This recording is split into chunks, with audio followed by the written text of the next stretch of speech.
Narinig po natin sa ating panimula ng ating mabuting balita ngayong araw. Many of the Jews who had come to Mary and seen what Jesus had done began to believe in Him. Pumunta at dumalaw kay Maria.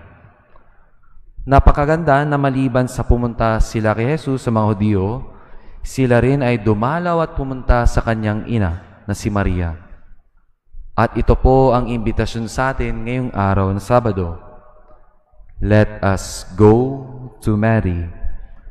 Tayo'y pumunta sa ating ina. What can we gain in going to Mary? Ano ang mapapala po natin sa pagpunta at paglapit natin sa ating inang Maria?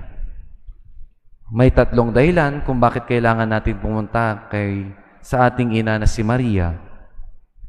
First, Mary is always helping us. Si Maria ay lagi tayong tutulungan.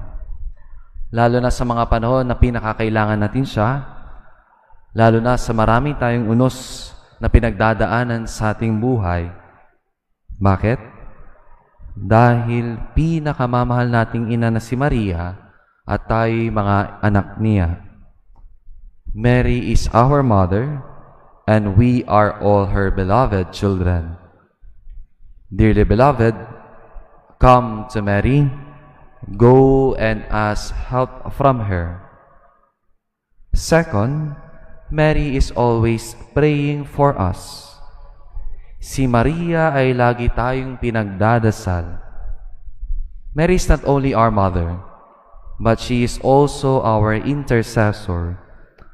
Ang totoo po niyan, ang pinakamalapit sa pagbubulong ng ating mga dalangin kay Jesus ay siyempre sa nanay niya. Hindi po ba mahirap tanggihan ng ating mga ina, lalo na pag may request sila sa atin o may dinudulog sila sa atin? Ganon din si Maria. Dearly beloved, come to Mary, go and ask for prayers from her.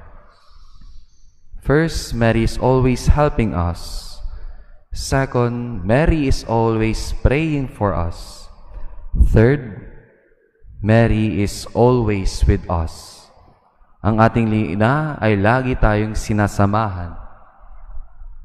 Kung si Jesus ay Emmanuel, God with us, ang ating ina na si Maria ay ganun din, our mother who is always with us. Lagi tayong sasamahan at aalalayan. Lagi po natin kinakanta pagkatapos ng misa sa harap ng ating ina na si Manawag. Come and stay, dear mother, in dagupan and in my heart. Dearly beloved, come to Mary, go and ask her to be with us. Ngayong araw ay unang araw ng Abril at tumatatak sa lipunan nga natin ngayon. Ng araw na ito ay April Fool's Day, araw ng mga oto-oto at mga baliw. Pero mga kapatid, ito ang unang araw ng Sabado ng buwan.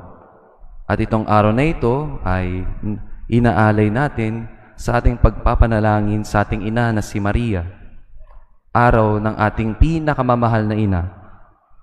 Mga kapatid, hindi po tayo bibiruhin o uutuin ng ating ina.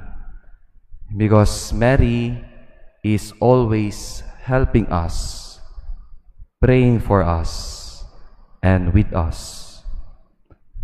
Now in silence we pray. Dearest Mother, Blessed Virgin Mary, come and stay with us and in our hearts, now and forever. Amen.